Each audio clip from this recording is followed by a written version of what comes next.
کہنے لگے آپ 19 میں آئے تھے، 2019 میں ایک دکان پہ ملازمت کرتا تھا چھوٹی سی،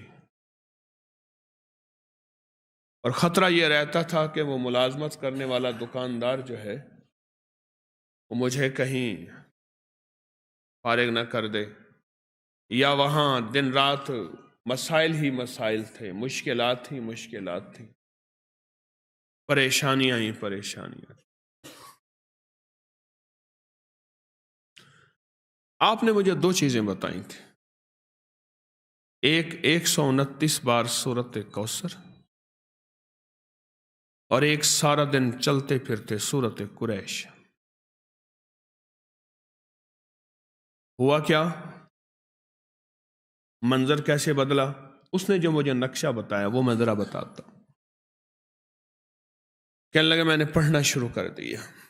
یہ میں بتا رہا ہوں آپ کو، ایک الفاظ کے جذبے ہیں، نعت کے، ایک دل کے جذبے ہیں کہ کملی والے کا کوئی امتی پریشان حال ہے تو پریشان حال نہ رہے۔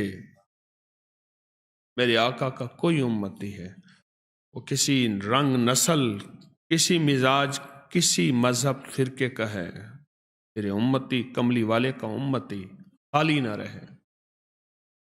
کہا کہ میں نے 129 بار سورت کوثر پڑھنی شروع کر دی، اور جذبے کے ساتھ سورت قریش پڑھنی شروع کر دی۔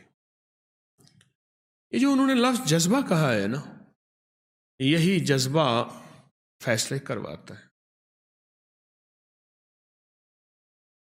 الفاظ سے زیادہ کیفیات فیصلے کرواتے ہیں۔ میری بات پہ غور کریں، مظلوم کے پاس کوئی اسم اعظم نہیں ہوتا، مظلوم کے پاس ایک جذبہ ہوتا ہے، وہی جذبہ عرش الہی کو ہلا دیتا ہے۔ ہمارے پاس الفاظ ہوتے ہیں، کیفیات نہیں ہوتی، جذبہ نہیں ہوتا، اور جذبے کی کمی کی وجہ سے ہم محروم رہ جاتے ہیں۔ پھر کہتے ہیں اتنا عرصہ آئے، اتنا عرصہ کیا، کیوں نہیں ملا؟ جذبہ جذبہ جذبہ۔ تو کہنے لگے میں نے جذبے سے پڑھا، جذبے سے پڑھا۔ میں ایک کھجور کی دکان پہ کام کرتا تھا، چھوٹا سا ملازم تھا۔ ایک بڑا گاہک آیا کنٹینر کا، دوسرے ملک کھجور بھیجنی تھی، تو میرے مالک کے پاس آئے، اس نے کھجور کے جو ریٹ دیے وہ زیادہ تھے۔ انہوں نے کہا آپ زیادہ دے رہے ہیں، کچھ کم کر دیں۔ انہوں نے کہا یہی ہیں ہمارے ریٹ، اور وہ میرا مالک مدینہ کی منڈی کا بڑا سوداگر ہے، اور ایسا سوداگر ہے وہ جو ریٹ نکالتا ہے وہی چلتا ہے۔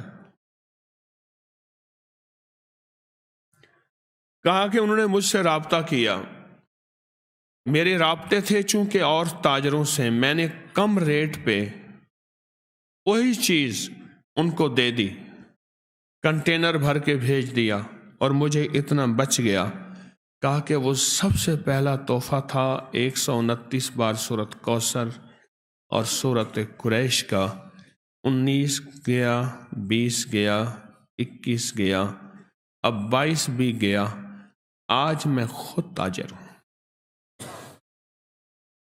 آج میں خود تاجر ہوں۔